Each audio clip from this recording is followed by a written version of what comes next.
Hello, everybody. I want to welcome you to Deborah's Journey. Thank you all for joining me today. I am going to be talking about a topic that I think everybody should hear. It's about sinking funds. And I know a lot of people talk about sinking funds and they kind of drive it into the ground, but I want you to look at it from a different angle and why it is very important that you have money set aside, and I would say cash set aside if you can. I know everybody's situation is different, but having some cash just in case is a good thing. And even if you don't call it sinking funds, call them savings funds, call them purpose funds, call them lifesaver funds. I've heard them called many different things, but the main thing is that you have the funds when you need them. So this past week, if you are a Capital One customer, you probably saw that message about them having some technical difficulties with their vendor when it came to deposits, direct deposits, transfers. All of those things were kind of on hold and in limbo. Can you imagine not knowing when your direct deposit was coming? That's pretty scary. And especially when you depend on that money because you need to buy groceries or buy some gas, and just do the normal things you do with your paycheck, and you don't have it in your account.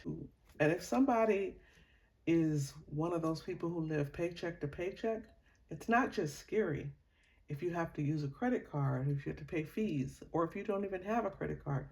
So forget about all that. I'm just wanting to drive the point to you that having these funds, it's not all fun and games. It really makes a difference in your budget.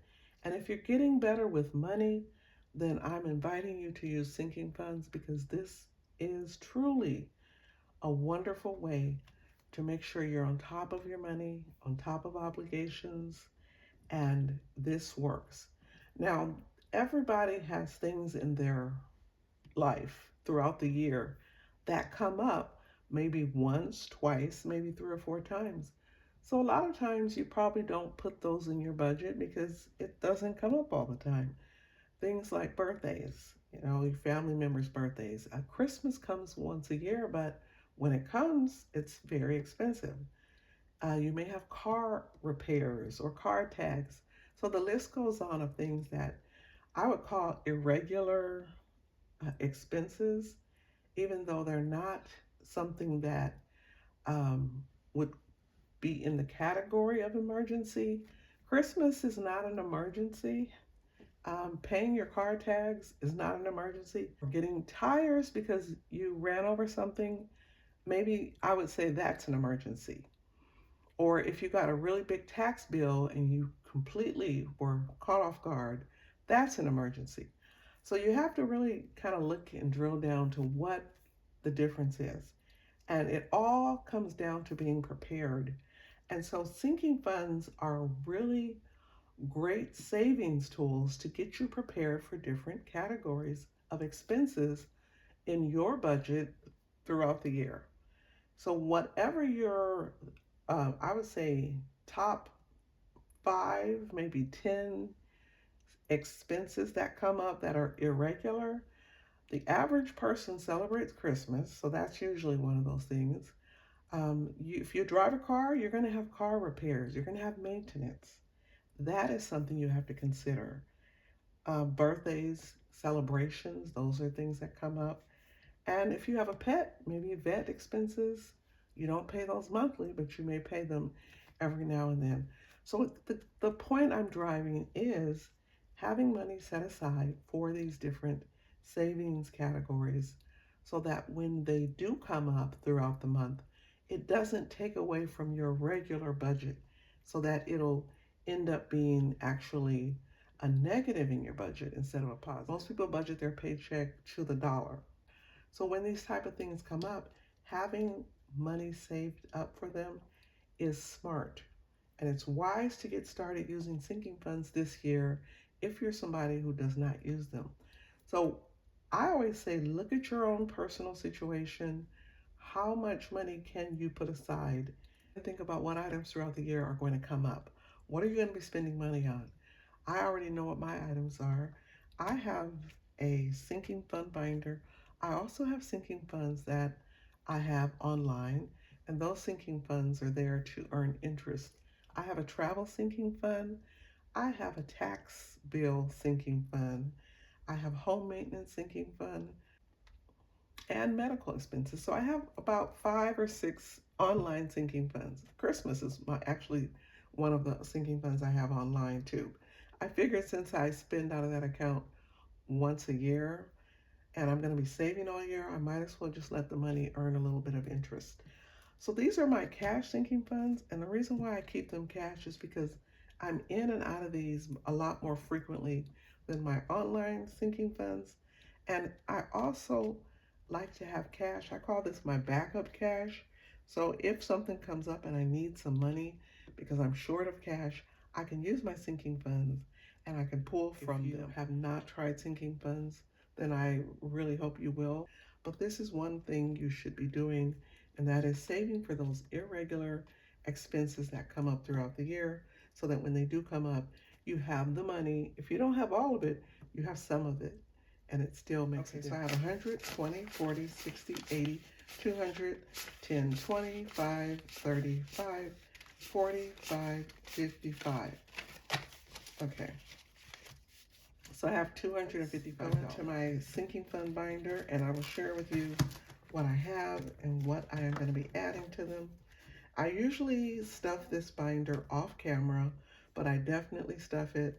This is one of those binders I'm not going to unstuff, and I'm always going to be adding money to it and using it for different purposes. I'm going to be adding $40 to this.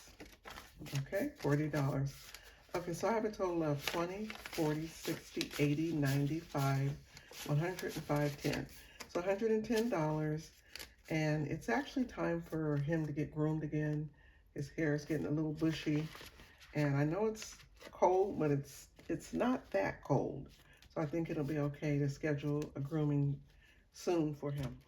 Okay, the next envelope is called Rent Me. This is for my P.O. box. So I do rent a P.O. box, and I pay it quarterly.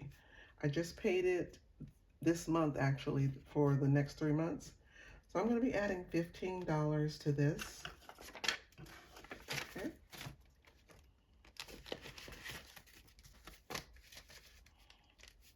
All right, so I have a total of 20, 40, 50, 65, 75, 85, 86, 87, 88, 89, and 90. Birthday. So this birthday envelope is for my 2 sons. I do have 2 sons, and I use this to either take them out or I give them money because they're adults now, and so money talks. When you're young, you like money. I should say when anybody likes money, it doesn't matter what your age, but they like to get money now. So I just give them some money. So I'm going to be adding $25 to the birthday sinking fund. 100, 200, 25, 30, 31, 32, 33, 34, and 35. $235. Next is miscellaneous. Now this sinking fund covers anything that I don't have a sinking fund for. It's just a catch-all fund. If I need to pay somebody a quick $10, $20, I can pull it from here. If I need to buy something that really wasn't in my budget, I get it from here. And also, if one of my other sinking funds is short, then I go to my miscellaneous sinking fund and I pull the money from here. So I'm going to be adding $50 to this today. So I have 20, 40, and 50. Okay. All right. So for this sinking fund, I have a total of 100, 200, 20, 40, 60, 80, 300, 20, 40, 60, 80, 400, 20, 40, 50, 65, 70, 71, 72, 73, 74, 75, 76, 77, 78, 79, 80, 480. Wow. That just means I haven't been using this, which is pretty good. My next envelope is Sam's Club. I do have a membership there, and I pay about $50 to $55 a year. So because this item, it gets paid in December, I have plenty of time. So I'm going to be adding $5 to this envelope. Okay, so I have a total of 5, 10, and 15. And again, I have plenty of time to save $55. All right, my next envelope is gifts and fun. And this is my giveaway, my gift away fund. And so I'm going to be adding $100 to this. Now, guys, I am going to be announcing my 2,000 subscriber giveaway very, very, very soon. I think I finally got all the pieces together. I know exactly what I'm going to be giving away, and I'm going to be announcing that. So if it doesn't happen this week, definitely going to be next week. But I am working on putting all of that together. All right, so for my gift away cash, I have a total of 100, 220, 30, 40, 241, 42, 43, 44, 45, 46, 47, 48, 49, 50, 51, 52, 53, 54, 55, 56. 256. Giving is a category that's near and dear to my heart. And it just means that if there's a cause, if there's a charity, if there's a fundraiser, if someone needs a donation, it comes from this giving envelope. And because it's a giving envelope, because it's not tied to my budget, it's not tied to all the total amount of sinking funds, because I do not use this money for any other purpose but to give. So I just keep it separate. I don't count it. I'm going to be adding $10 to my last category is home maintenance. Now this home maintenance is for small projects that may pop up where I'll pay cash for it. And it could just be a really simple thing under $100.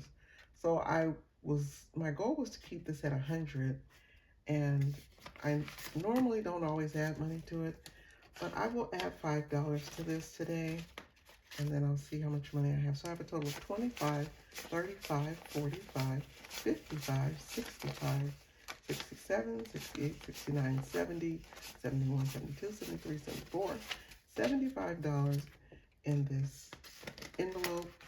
And this is another one that just sits here unless I need to do some minor home maintenance. Now I do have $5 left over. I'm going to put this in the pets because this is the one I'm probably going to be using the soonest, and I really need all the extra money I can in this one. So I'll add it to that one and go from there. So that is everything. That's my sinking funds, everybody. I hope that this video offered something to help you maybe consider or reconsider using sinking funds. And even if you already use them, that you maybe do a little more boosting the amounts so that you have more money for 2025. Sometimes we don't always have money to do things like this, but if you do get extra funds, if you decide to do a side gig or do things like take surveys or do anything, some people do the apps where they buy things and then they earn cash credits. You can use that money to fund your sinking funds. You just have to be creative and find ways to do it. So I hope everybody has a wonderful week. Thank you so much for joining me today. I appreciate you all so much. I'll talk to you soon. Take care. Bye.